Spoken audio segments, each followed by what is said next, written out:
আসসালামু আলাইকুম প্রিয় দর্শক, জানিয়ে দিব এখনকার আলোচিত সকল দেশীয় খবর। শুরুতেই জানিয়ে দেব সংবাদ শিরোনামগুলো। জামাত আমিরের আসনে দাঁড়িপাল্লার ১৩, নির্বাচনী বুথ ভাঙচুরের অভিযোগ, যা বললেন ড শফিকুর রহমান। জানাবো ২৪ ঘণ্টা পরে নির্ধারিত হবে বাংলাদেশে কী ধরনের সরকার ক্ষমতায় আসবে। এবং সর্বশেষ জানাবো জামাত নেতার অর্থ বহন নিয়ে যা জানালেন শাহজালাল বিমানবন্দরের নির্বাহী পরিচালক। প্রিয় দর্শক, এতক্ষণ দেখছিলেন সংবাদ শিরোনামগুলো, এখন জানাবো বিস্তারিত খবর। জামাত আমিরের আসনে দাঁড়িপাল্লার ১৩, নির্বাচনী বুথ ভাঙচুরের অভিযোগ, যা বললেন ড শফিকুর রহমান। বাংলাদেশ জামাত ইসলামীর আমির ও ঢাকা ১৫ আসনের প্রার্থী ড শফিকুর রহমানের ১৩টি নির্বাচনী বুথ ভাঙচুর করার অভিযোগ উঠেছে। আজ এক ফেসবুক পোস্টে এই তথ্য জানিয়ে ঘটনার তীব্র নিন্দা ও প্রতিবাদ জানিয়েছেন তিনি। ড শফিকুর রহমান তার পোস্টে জানান, ঢাকা ১৫ আসনের নেতা নির্বাচনের প্রতি দাঁড়িপাল্লার ১৩টি বুথ ভেঙে গুঁড়িয়ে দেওয়া হয়েছে। এই ঘটনাকে তিনি কাপুরুষোচিত কাজ হিসেবে অভিহিত করে বলেন, যারা এখনও সন্ত্রাস ও ভয়ভীতি দেখে আমাদের থামিয়ে দিতে চায়, তারা ভুলে যাচ্ছে এ জাতি জুলাই পেরিয়ে এসেছে। জামাত আমির বলেন, জনগণকে আর দমিয়ে রাখা যাবে না। যারা দেশের পলিসি ও ভবিষ্যৎ পরিকল্পনা নিয়ে আলোচনায় বসতে ব্যর্থ, তারাই এখন সহিংসতার আশ্রয় নিচ্ছে। তিনি আরও যোগ করেন, ভয়ভীতির রাজনীতি আর চলবে না। সাধারণ মানুষের বুকে যেভাবে দাঁড়িপাল্লা জায়গা করে নিয়েছে, তার প্রতিচ্ছবি আগামীকালের ভোটে ফুটে উঠবে ইনশাল্লাহ।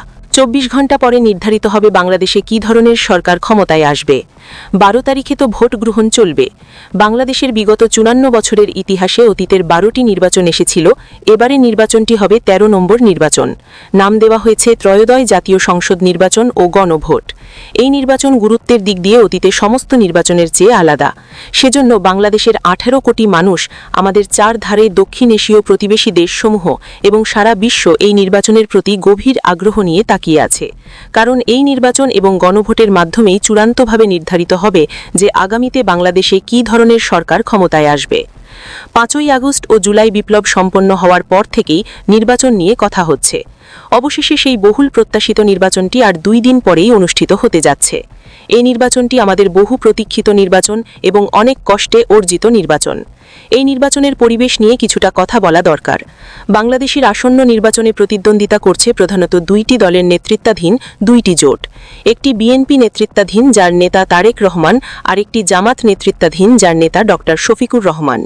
এই দুই শীর্ষ নেতা উল্কার গতিতে সারা দেশে সফর করছেন। সর্বত্র তারা বড় বড় মিটিং করছেন। তবে স্বস্তির বিষয় হলো এই যে কোনো শীর্ষ নেতা বা সিনিয়র নেতা কেউ কারো বিরুদ্ধে ব্যক্তিগত আক্রমণ করছেন না, কেউ কারো চরিত্র হরণের অপচেষ্টা করছেন না। নির্বাচনে যখন তারা প্রতিদ্বন্দ্বী, তখন সমালোচনা এবং পাল্টা সমালোচনা তো হবেই। তবুও দেখা যাচ্ছে এবার তাদের আক্রমণটা হচ্ছে রাজনৈতিক এবং ভাষা হচ্ছে শালীন। শেরপুরের শ্রীবরদীতে একটি দুঃখজনক ঘটনা ঘটেছে। একজন রাজনৈতিক নেতা প্রতিপক্ষের হামলায় নিহত হয়েছেন। তারপর এই কলাম লেখার সময় পর্যন্ত, অর্থাৎ ৮ই ফেব্রুয়ারি রাত পর্যন্ত আর কোনো মানুষ হত্যার খবর পাওয়া যায়নি। প্রার্থনা করি আগামী দিনগুলোতে যেন আর কোনো আদম সন্তান অকালে প্রাণ না হারায়। আমি যখন রবিবার রাতে এই লেখাটি শুরু করি, তখন অনলাইন থেকে জানালাম এনসিপির আহ্বায়ক নাহিদ ইসলাম বাংলাদেশ টেলিভিশনে জাতির উদ্দেশ্যে ভাষণ দেবেন। তার ভাষণটি শুরু থেকে শেষ পর্যন্ত মনোযোগ দিয়ে শুনলাম। ৪২ মিনিটের ভাষণ। আরও জানা গেল যে সোমবার ৯ তারিখে বাংলাদেশ খেলাফত মজলিসের আমির মাওলানা মামুনুল হকের ভাষণ প্রচারিত হবে। এছাড়াও যখন এই লেখাটি ছাপা হবে, ততক্ষণে বিএনপির চেয়ারম্যান তারেক রহমান এবং জামায়াতের আমির ড শফিকুর রহমানের ভাষণ হয়তো ইতোমধ্যেই সম্প্রচারিত হয়েছে। প্রধান রাজনৈতিক দলসমূহের ভাষণ বিটিভিতে প্রচার, গণতান্ত্রিক প্রয়োগ একটি প্রশংসনীয় বৈশিষ্ট্য। বিএনপি ও জামাত সহ অনেকগুলি দলের নির্বাচনী ম্যানিফেস্টো ইতোমধ্যেই খবরের কাগজের পাতায় প্রকাশিত হয়েছে। এগুলি বেশ বড় কলিবরের। এতগুলো বড় বড় ম্যানিফেস্টো পড়তে সময় লাগে।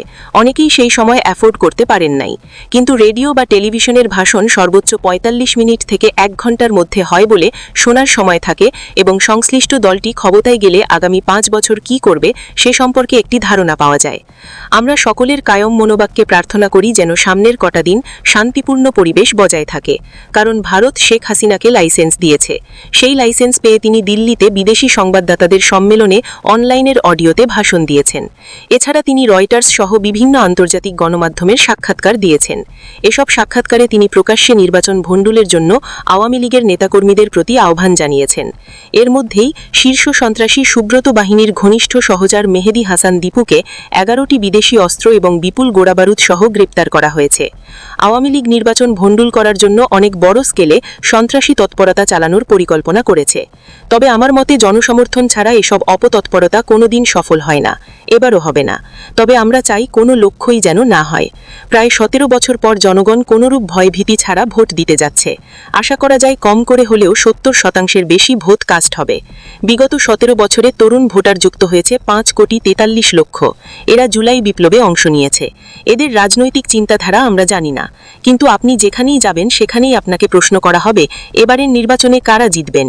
বিগত 17 বছরে যেহেতু মানুষের মন মেজাজের সঠিক খবর রাখা হয়নি, তাই কে জিতবেন সেটি সঠিক উত্তর দেওয়া সম্ভব নয়। এর মধ্যে একাধিক জরিপ রয়েছে। অনেকে এসব জরিপে বিশ্বাস করে না, কারণ 11,76,00,000 ভোটারের মধ্যে 11 থেকে 12,000 মানুষের মতামত, তাও আবদৈব চয়নের মাধ্যমে, সেটি অবশ্যই ওই 13 কোটি মানুষের মতামতের প্রতিফলন নয়। তবে গবেষক বা বিশ্লেষকরা ভোটারদের বিভিন্ন অংশকে নির্বাচনের প্রভাবক বলে মনে করেন। কেউ মনে করেন যে এবার নির্বাচনে ডিসাইজিভ রোল প্লে করবেন ওই তরুণ ভোটাররা। অন্যেরা মনে করবেন যে আওয়ামী লীগের কয়েক হাজার নেতাকর্মী ইন্ডিয়া পালিয়ে গেছে, তবে লক্ষ লক্ষ আওয়ামী সমর্থক দেশে রয়ে গেছে। এদের ভোট নির্বাচনে ডিসাইডিং ফ্যাক্টর হবে। আবার অন্যেরা বলেন হিন্দুর ভোট নির্বাচনে প্রভাব ফেলবে। আমি অবশ্য তা মনে করি না, কারণ এবার হিন্দু ভোটারের সংখ্যা 1,01,00,000। তাও তারা এক জায়গায় কাস্টারের মতো বা গুচ্ছের মতো অবস্থান করছে না। তারা সারা বাংলাদেশে সারা ছড়িয়ে ছিটিয়ে আছে, তাই তারা বড় ফ্যাক্টর হবে না। কেউ কেউ বলেন যে এবার নারী ভোটাররা ডমিনেন্ট রোল প্লে করবেন। এটি একটি বিভ্রান্তিকর উক্তি, কারণ পুরুষ ভোটার 6,48,14,907 জন, নারী ভোটার 6,28,79,042 জন। নারীরা পুরুষের তুলনায় মাত্র 20 লক্ষ কম। সুতরাং জেন্ডার এই ইলেকশনে তেমন একটা প্রভাব ফেলবে না। তবে এ ব্যাপারে অতি সাধারণ একজন মানুষের মন্তব্য আমার কাছে গ্রহণযোগ্য বলে মনে হয়েছে। তিনি বলেন, জামাত অত্যন্ত সুসংগঠিত দল। বিগত 18 মাসে তাদের সংগঠন ও কর্মী বিস্তার লাভ করেছে। তবে 300 প্রার্থীর মধ্যে জামাতের প্রার্থীদের অনেকেই নতুন এবং অপরিচিত। এখানেই বিএনপির বড় অ্যাডভান্টেজ। বিএনপির প্রার্থীরা যেমন পরিচিত, তেমনি বিএনপির 79 জন প্রার্থীও অপরিচিত। সংগঠন হিসেবে বিএনপি জামাতের মতো ক্যাডার ভিত্তিক না হলেও কলেবে জামাতের চেয়ে অনেক বড়। শিক্ষিত সচেতন মানুষের মধ্যে বিএনপি পরিচিত এবং গ্রহণযোগ্যতা রয়েছে। 300 জন প্রার্থীর মধ্যে 292 জনই বিএনপির, বাকি 8 জন ভোট শরিকের। এই বিএনপির এই 292 জনই পরিচিত। সর্বশেষ একটি জরিপে বলা হয়েছে যে আওয়ামী লীগের 48% সমর্থকের ভোট ধানের শীষে পড়তে পারে।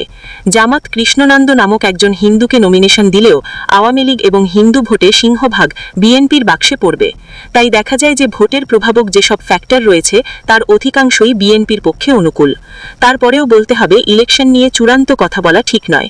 1991 সালে সকলে ধরে নিয়েছিল যে আওয়ামী লীগ জিতবে, কিন্তু ভোটের ফলাফল হয়েছিল সম্পূর্ণ বিপরীত।